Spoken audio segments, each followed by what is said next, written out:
a dream, a thought, a reality. A whole island state, university.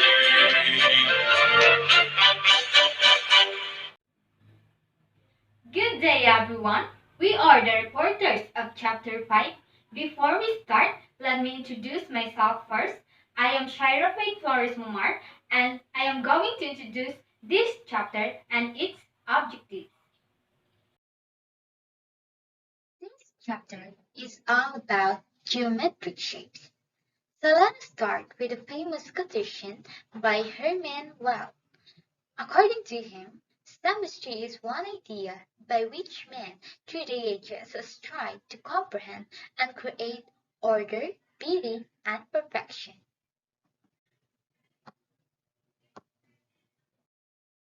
Now, I am going to talk about Unit 5.1, Recognizing and Analyzing Geometric Shapes.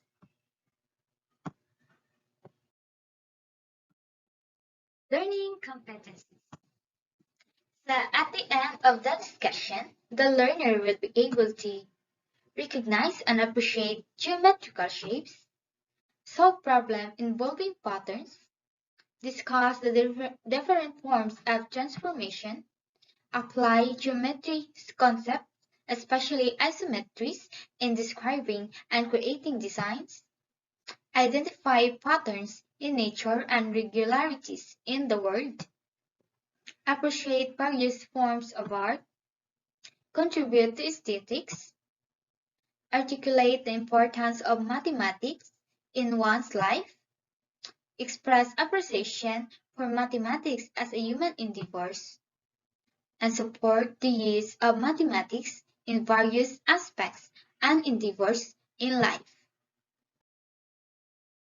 So moving on to introduction.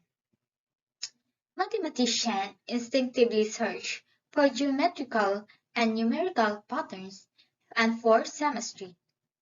The discovery of patterns and symmetries enable us to understand some practical problems, and as geometry evolves, people begin to clearly understand and control the world around us.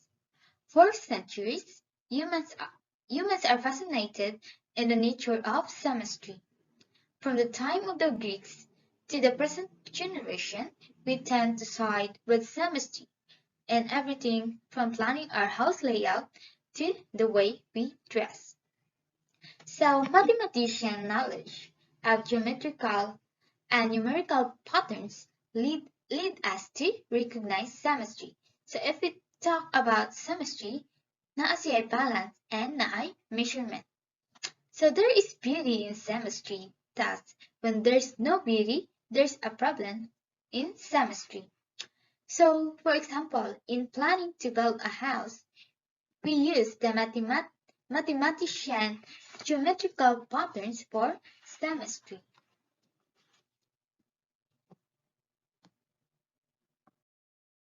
Nature displays an infinite number of geometrical shapes from a small atom to the greatest of the spiral across the galaxies.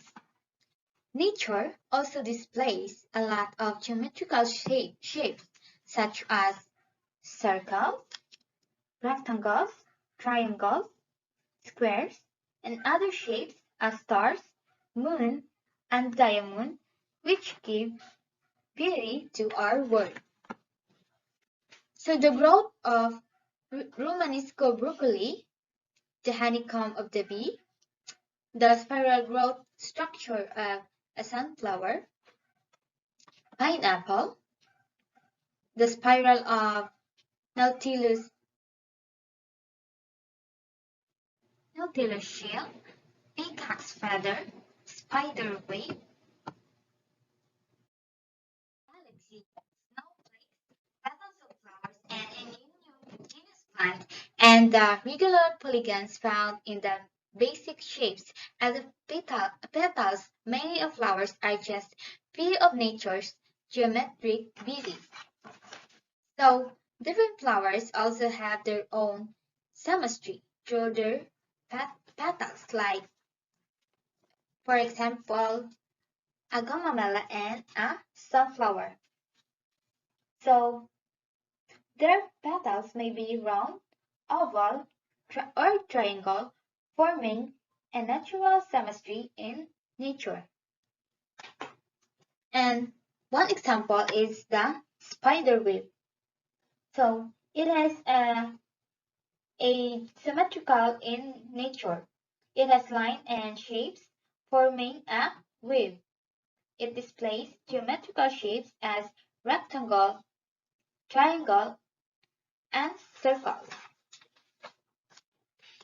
So patterns abound in nature, and geometry paves the way for us to understand it more as we experience it. Perhaps there is no subject has intrigued the human race through centuries as much as some geometry, and see the wonder in nature, arts, design, and in other aspects of human experience. So that would be all. Thank you and God bless. Good day, everyone. I am Raname Badyang from BS Ed English Tutu. And right now, I will talk about Unit 5.2 about transformation. So, when we heard transformation, it means to transform something, right? So, right now, we will focus about the transformation of shapes, images, angles, and so on. Let's define transformation. In geometry, we don't only study figures, but we also dwell on the movement of figure. Moving each point of a geometrical figure according to set of rules, we can create a new geometric figure. The movement establishes a correspondence between the set of points in the original figure and set the points of the new figure, which we called image. Actually, in common language, an image is a picture or other visual way of showing something. But in mathematics, it is another name for range of function, wherein the new position of a point, a line segment, or a figure after a transformation. If we compare each point of the figure with exactly one point of its image on a Euclidean plane and vice versa, then the correspondence is called transformation. So when we say Euclidean plane, it is a Euclidean space of two dimensions according to angles, distances, and directional relationships. It's one that we encounter especially when we are in high school.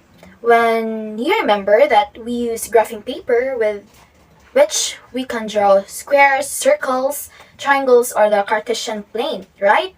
So they are the same because Euclidean plane are often designated by a pair of numbers like 1x, 1y. They are like that. So I'll show that to you later.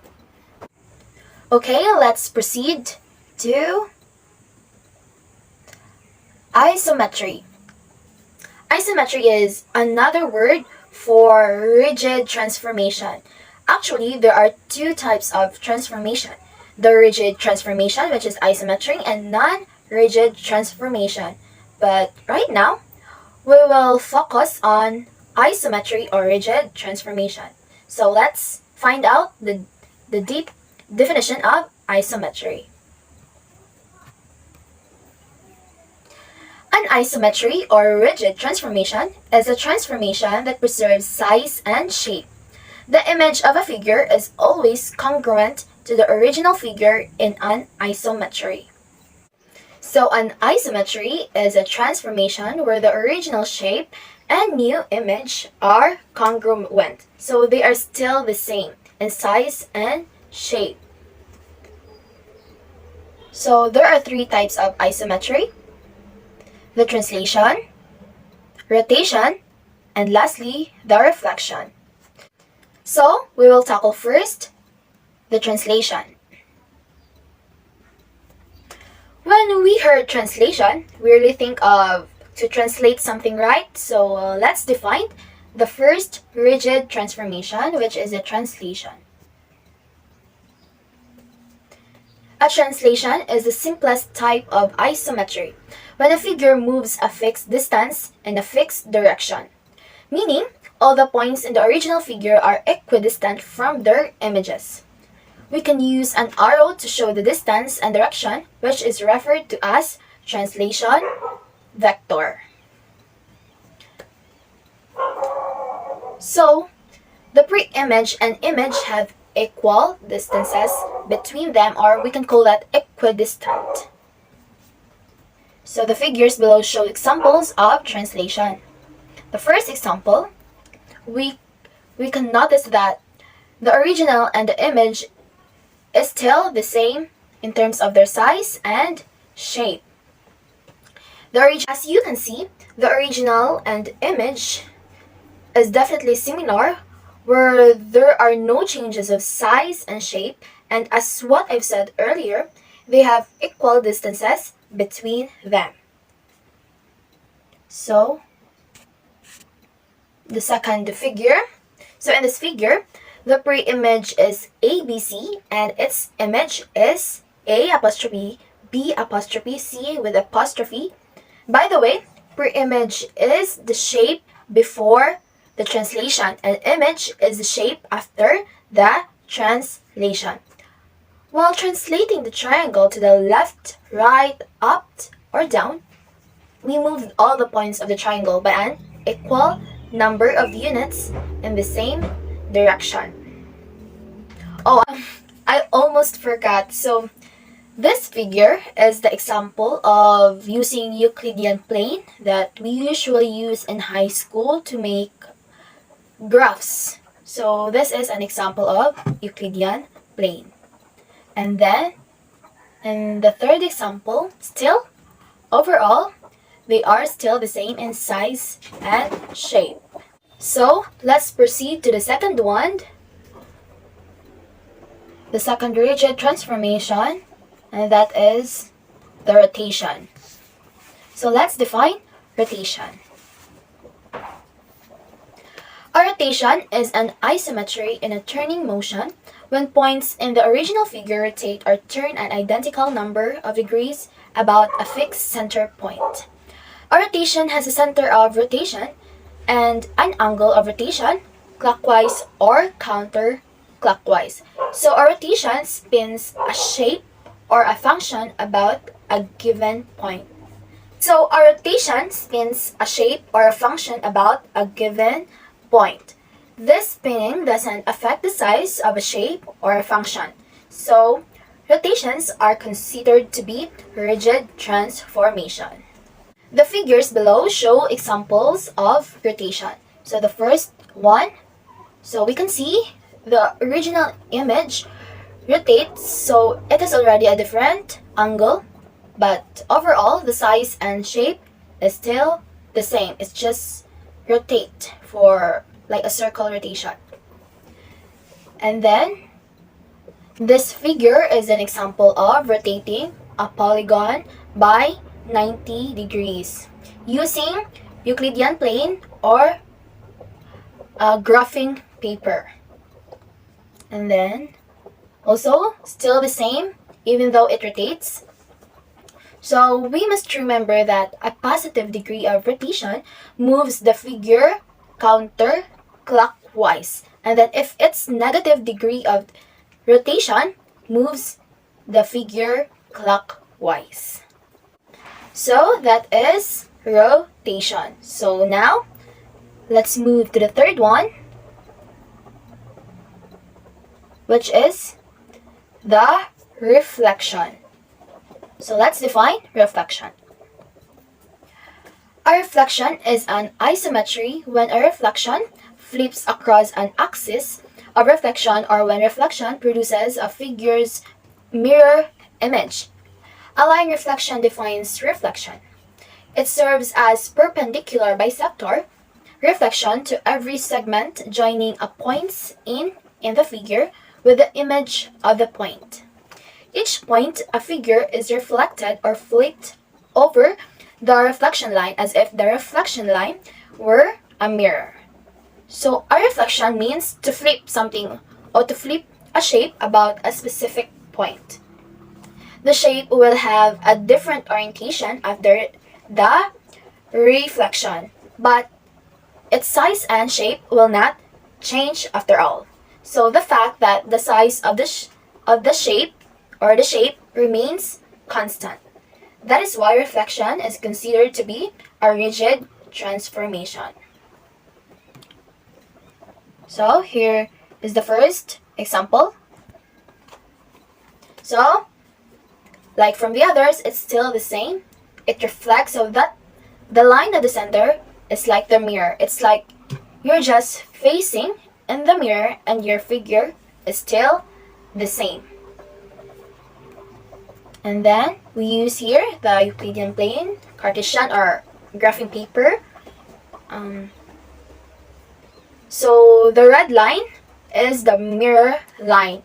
As you can see, there's a flip of shape. The right and left is flipping. So the last one, still the same. The figure was flipped, but the size and shape is still the same. So let's proceed to the glide reflection. So what is glide reflection? A glide reflection is a special type of two-step isometry. Uses a combination of a reflection and translation. So it's a transformation that is the combination of translation and a reflection. The glide reflection occurs when you perform translation, or we can call it glide, on a figure and followed by a reflection across a line parallel to the direction of translation. So the figure below shows an example of glide reflection. So we can see here that it is reflected over a line. And then the second one also, there is a reflection across a line. So that is the glide reflection. So those are the three types of isometry or rigid transformation. The first one is the translation. Happens when we move the image without changing anything in it. And then the rotation is when we rotate the image by a certain degree. And the last one, the reflection, is when we flip the image along a line or the mirror line. So when we say rigid transformation, are also called an isometry, it's a transformation that preserves the length, size, and shape, or there is an equidistant. So that would be all for my part. Thank you, and God bless us all. Hi, hello everyone. This is Mary Faith Ikawansag from BSAT English 22. And I am here to present my assigned topic entitled Patterns and Diagrams. Fasten your seatbelt as we are about to start our discussion. So we have here the word pattern. I know all of us here were already familiar with this term, but let me define it again. So pattern is a design that has translation symmetry in an underlying structure that organizes surface or structure in a consistent, regular manner. Moreover, it is a representation of more than one design element working in concert with each other. So pattern is somewhat related to sequence. For instance, a window frames and a chessboard. As we observe in these two pictures, their structure is consistent and in a regular manner. Meaning, the first layer of the structure, which are the square and a rectangle, are what we can also see in the last structure of the image. And that is pattern all about. Next is we have symmetry. First, let's talk about symmetric objects. So these are the objects do not affect its appearance when rotated around a line. An object is said to be symmetric if it can be divided into two or more identical parts that can be arranged in an organized fashion. Which means no matter how many times we divided certain objects, Still, it does not affect the image and there is no changes at all. Next is we have symmetry. It is an exact configuration of an image around an axis of symmetry. It came from the Greek word symmetrian, which means to measure together. So symmetry, in other words, is having a sense of harmonious proportion and balance. So there are three types of geometrical symmetry, namely reflectional, rotational, and translational. So the first type of geometrical symmetry is reflectional or mirror symmetry. It is a symmetry in which half of the image of an object is exactly the same as the other half. So these are the four examples of this symmetry. We can see that these objects are divided into halves, either in a vertical, horizontal, or in a diagonal manner. We also noticed that as we divided it, the image of the right side is what we can also see in the left side. Or, in short, the right side is similar to the left side. Then, we have here a horizontal reflection of a mountain across the river and a dragonfly, and a vertical reflection of a butterfly. Next type is we have rotational symmetry. It is a symmetry in which the images is rotated to a certain degree about an axis and does not affect the shape of the image. So these are the four examples of rotational symmetry. As we observed, yes, rotates siya, just like aning petals sa sunflower, dart, and ayan. And we can also conclude that as it rotated, it does not affect the shape of the image and there is no changes as well. So the last type is translational symmetry. It is a symmetry in which a particular pattern or design is shifted from one place to another, meaning the same exact image is found on another location, even the orientation of the image is the same. So just like aning three pictures, we can see na same ang iyahang structure, which are the square sa chessboard, circle sa honeycomb of bee, tapos square sa snake skin. Diba? Same iyahang shape tanan, same ang iyahang orientation o ang size sa image nga bisan pag nakascatter siya everywhere. And that is translational symmetry. Then, we have here an examples of symmetry in arts and architecture. First is Mon Crucifixion by Rafael Sanzio, The Sacrament of the Last Supper by Salvador Dali, and the Malacanang Palace, the official residence of the Philippine president. We can conclude that these three pictures are in symmetry manner because there is a balance even if we divide it into halves. It's like dividing mas lang tanan into a vertical manner. Kung sa makita sa right side is mo sa makita sa left side, and that is symmetry, meaning balance. Then we have here a rosette pattern. It is a pattern consists of taking a motif or element and rotating and or reflecting that element. The fact that they can only have these two forms of this rigid motion is called Leonardo's theorem, which named after Leonardo da Vinci, who formulated it. So there are two types of rosette pattern. First is cyclic rosette pattern, or patterns which do not contain reflection symmetry, and a dihedral rosette patterns are patterns which have reflection symmetry. So we have here a table which contains the difference of the two rosette patterns. So we have, first is scanning cyclic rosette pattern. So we can easily recognize their difference since cyclic pattern doesn't have reflection symmetry, just like aning example. Diba? So diba, as we notice nga as nagkadaghan ang iyahang gaway-gaway is dili same ang iyahang direction. Whereas kaning dihedral, nagkadaghan ang iyahang gaway-gaway pero same gihapon ang ilahang shape. And that is their difference.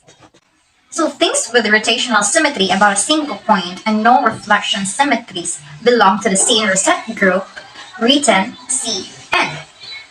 Pero anong kanang nasa kanang kinaunhan nga image. Kanang nagsugod sa C1 to C12 is nabilong na siya sa cyclic rosette pattern. As we observe, as nagkadaghan ang iyang gaway-gaway sa object, nagkadaghan siya in a circular motion.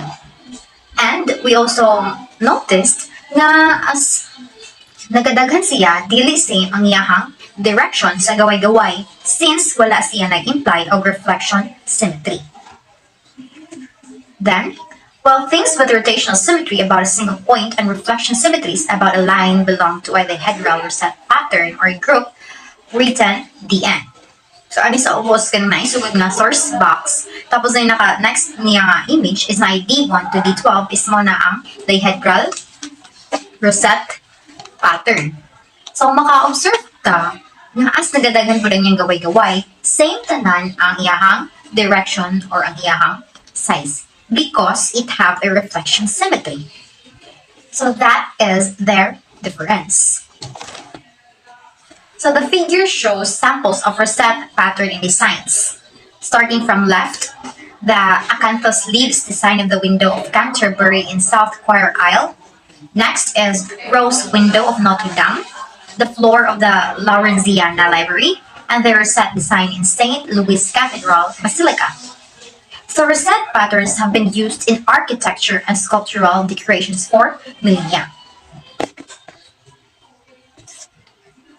So rosette patterns can also be seen in nature, just like aning kiwi fruit, phylotatic spirals of Aeonium genus plant.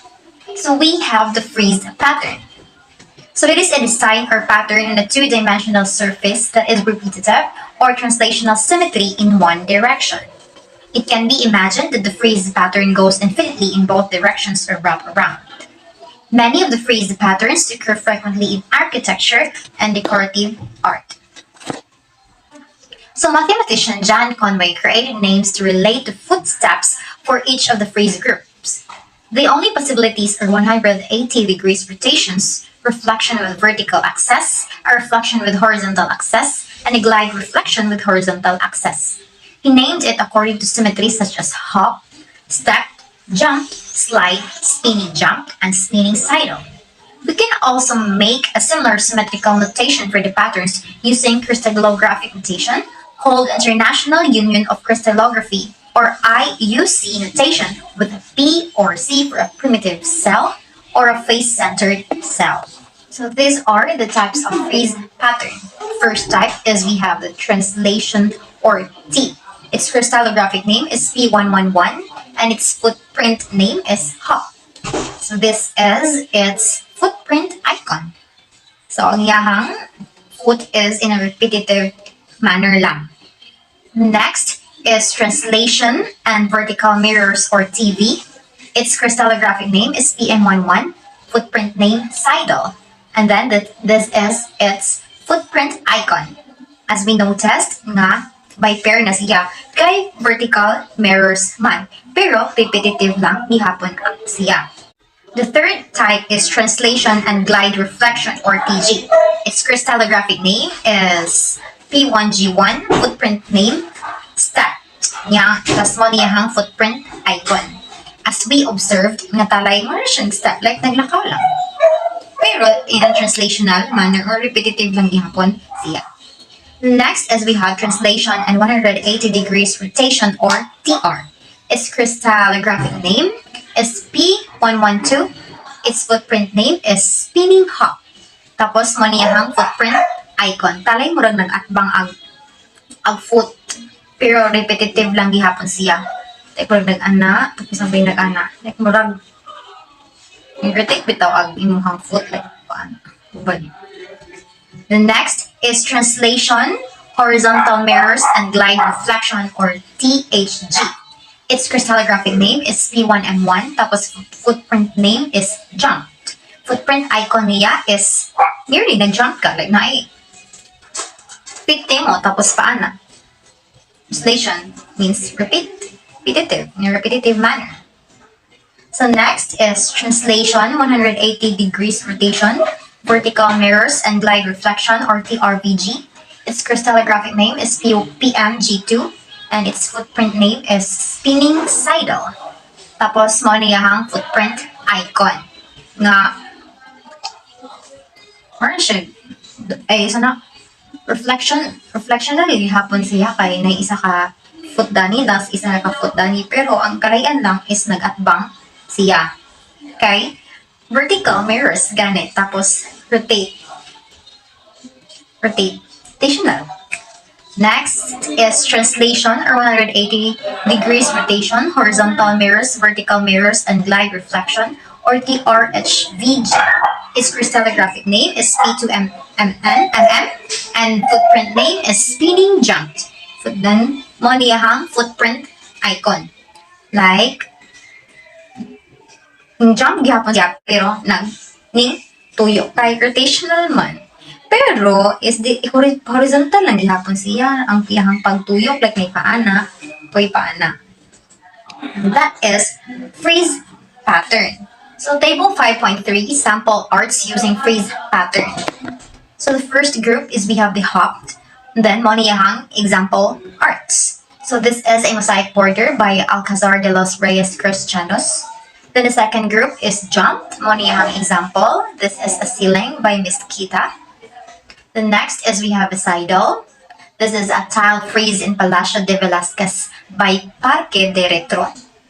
Then the fourth is a spinning hop.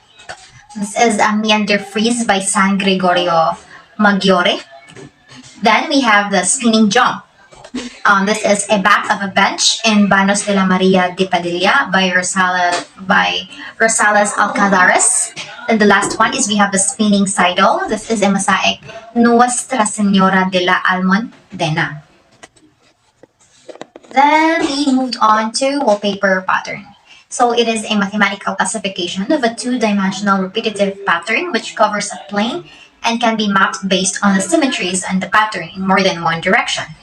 Can be recognized based from their symmetries. The difference may place similar patterns in different groups, while patterns that are very different in style, color, scale, or orientation may belong to the same group.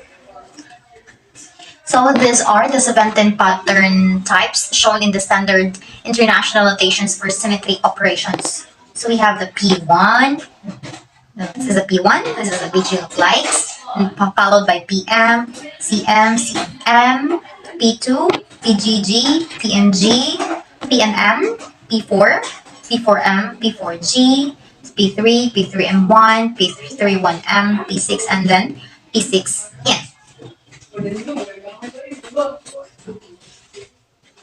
So these are the wallpaper patterns used in different countries. We have here a cloth Tahiti, ornamental painting Nineveh, Assyria, painted porcelain China, and wool design Egypt.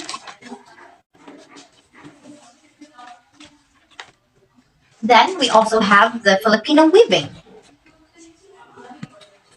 So this is a contrived design. So are inspired with the natural landscape of Basilan. Their fabrics are characterized by geometric patterns and vivid hues and are made from pineapple and abaca fibers dyed with herbal extracts. Then we have the Ifugao design and the Tibuli design. So this came from South Cotabato.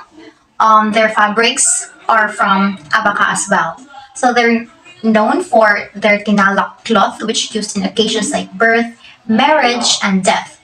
Their embroidery used to accentuate their traditional blouses, narrate the story of their relationship with nature and spirits. And we have the Maguindanaoans design. The malongs of Maguindanao are used by Maguindanaoans during special events like babies, hair cutting ceremonies, weddings, and circumcision rituals. To sum up, pattern serves as our clue to come up with something. It has symmetry in which it is having a sense of balance. Then symmetry has its three types: the rotational, reflectional, and translational. Then we have the reset pattern. It is having an element that is in rotating manner in which it reflects that element. And its two types are the cyclic and the dihedral reset pattern. Then we also have the freeze pattern, our two-dimensional surface that is repetitive in one direction. And lastly is we have the wallpaper pattern.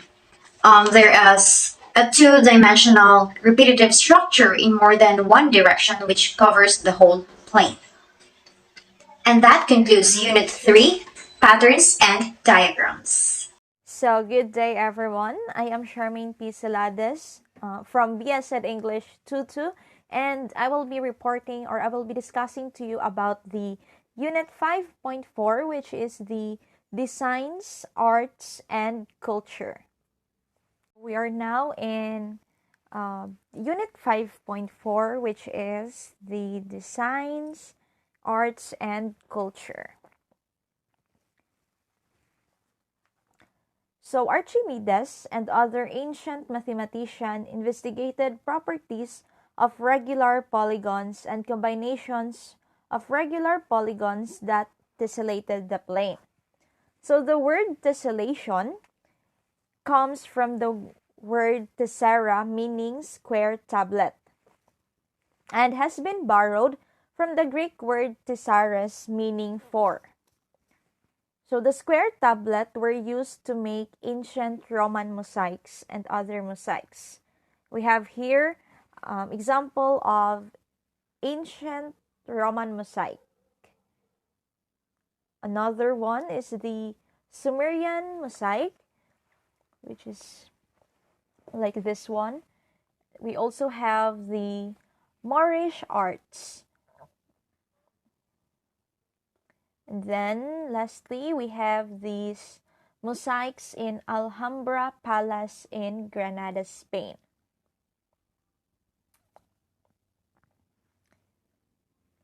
Now, let us define what tessellation or tiling is. Sorry for the typo. I misspelled the tessellation. It should be double L. So tessellation is an arrangement of congruent figures that cover a plane without any gaps or overlaps. So this means that tessellation is the arrangement of congruent figures in a smooth way or in a smooth process because it does not have any gaps or overlaps. Now we have here Maurits Cornelis Escher. Maurits Escher is the father of tessellation. Born in the Dutch province of Friesland, and then he began studying tessellation around 1935. He created tessellations on woodworks, and then he made 137 tessellations in his lifetime. Originally, Escher studied architecture before becoming interested in woodcuts and printmaking. So there are some works of M.C. Escher, and these are The Horseman, The Bulldog.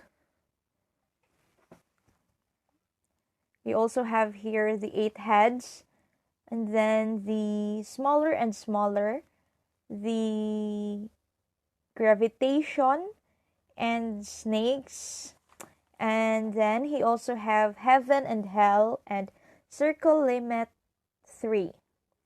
So M.C. Escher also creates a tessellation design in a two-dimensional space, and then he come up with this one. Although this one is not really that clear for everybody, but this is how it looks like.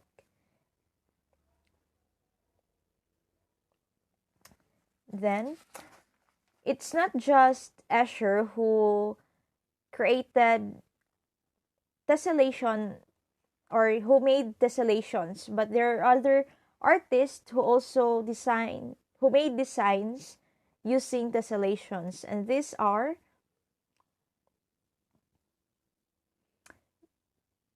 Robert Ingalls.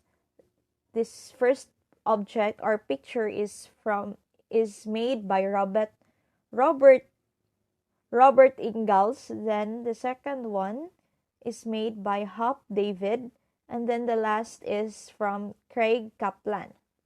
So now that we are done with what tessellation is, let us have its different types. So the different types of tessellations are regular tessellation, semi-regular tessellation, demi-regular tessellation.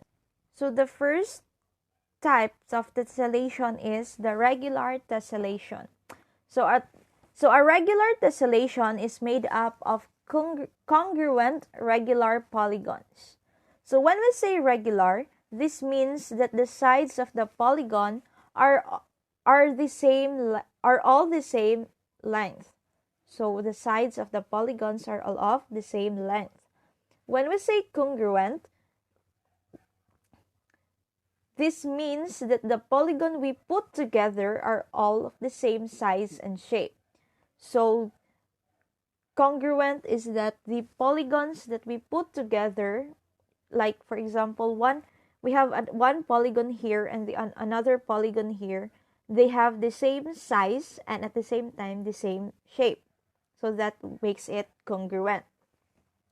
And then when we say regular polygon, this is a polygon which is equiangular, meaning all angles are congruent, and equilateral, meaning all sides have the same length. So that is regular polygon. It is a polygon which is equiangular and equilateral. When we tessellate a two-dimensional plane, it must tile a floor that goes on forever with no overlapping or gaps. So this is also called a Euclidean plane. So if we are to use this type of plane or tiling, we must tile a floor that goes forever with no overlapping or gaps. So there's smooth. So the tiles must be regular polygons, all the same, and each vertex must look the same. So we have here the three different regular tessellations of regular polygons. And the first one is the triangular tiling. As we could see here in the picture, it forms a triangle, and then it come up with this type of tiling or tessellation. Then the next one is the square tiling. We could see here that it is equilateral and equiangular. And then the last one is the hexagonal tiling. Here is the formation of hexagons. Then the second type of tessellation is the semi-regular tessellation. So semi-regular tessellation is also known as Archimedean tessellation. It is an edge-to-edge tessellation where two or more different polygons are around each vertex having the same patterns of polygons. So this is an edge-to-edge tessellation wherein two or more different polygons have the same pattern of polygons, for they are around in each other's vertex. So there are 8 different semi-regular tessellations of regular polygons: the trihexagonal, elongated triangular, snub square, the small rhombitrihexagonal, the truncated square, the great rhombitrihexagonal, the snub hexagonal, and the truncated hexagonal. So we have some examples of these images or these semi-regular tessellation. So this one is the trihexagonal. Then the second one is the snub square, and then we have the great rhombitrihexagonal. Then let us now go to the last type of tessellation, which is the demi-regular tessellation.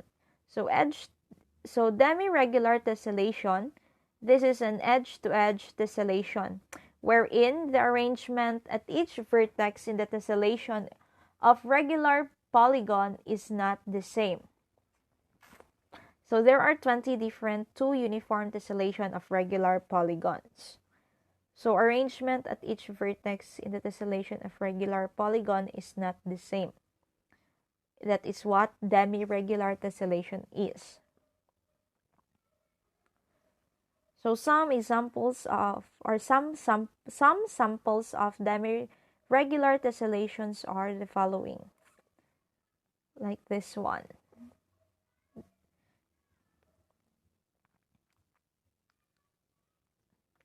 So now creating tessellation design. So we can create a tessellation through a group of techniques called transformation. So these techniques are used to take shape and match it exactly to another. So the four types of transformation which was discussed in section 5.2 were translation, rotation, reflection, and glide reflection. Now, in creating tessellation design, there must certain rules or steps to follow. And the first one is to find the midpoint of a side. Then second, we are to make a new edge for half of the side. Then third, to rotate the new edge of the other half. Then lastly, to use the figure to create a tessellation. Excuse me. So here is a image sample of how to create a tessellation. So now let us have a periodic tiling.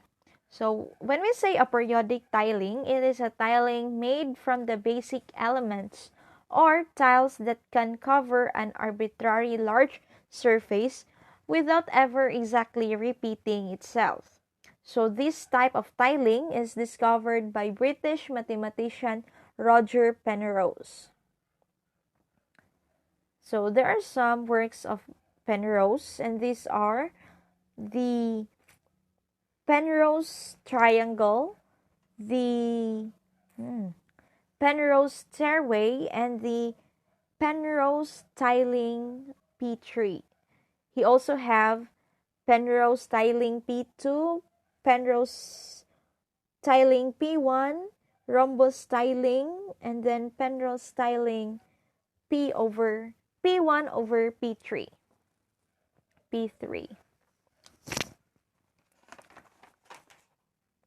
So there are tessellations around us. So tessellation can be seen in the arts, chessboards, restroom, walls, floors, and others. So common shapes can be arranged in unusual ways. Sometimes an unusual shape will tessellate, and sometimes two or more different shapes will tessellate.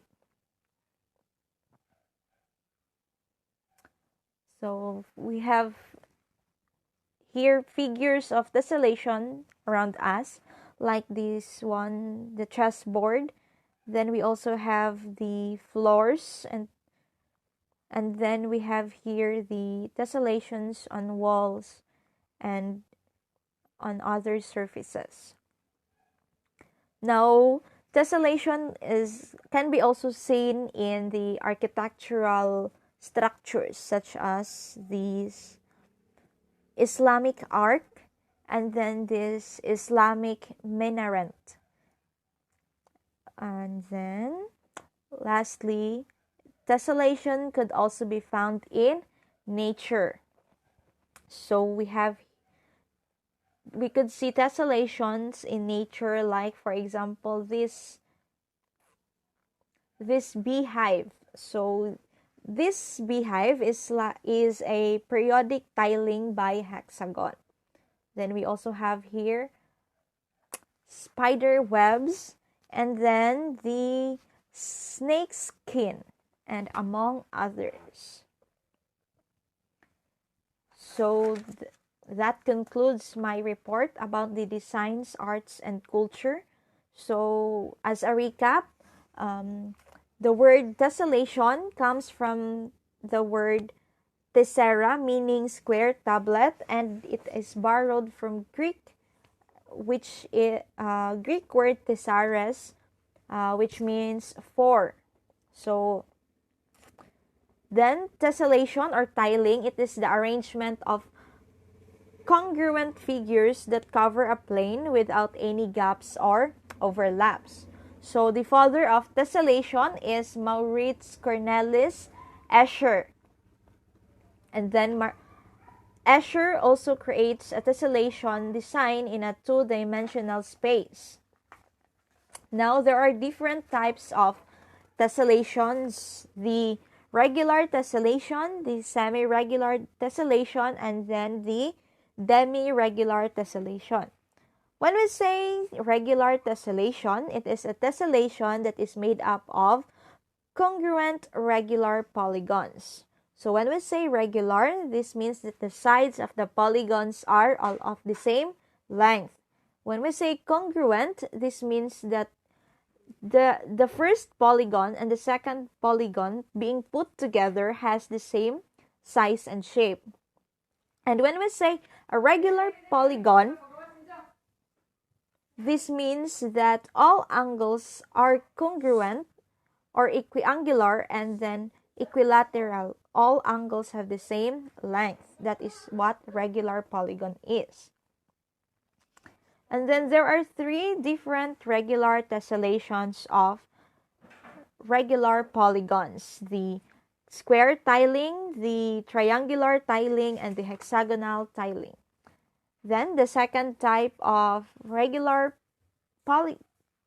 tessellation, the second type of tessellation is the semi-regular tessellation, which is also called as the Archimedean tessellation.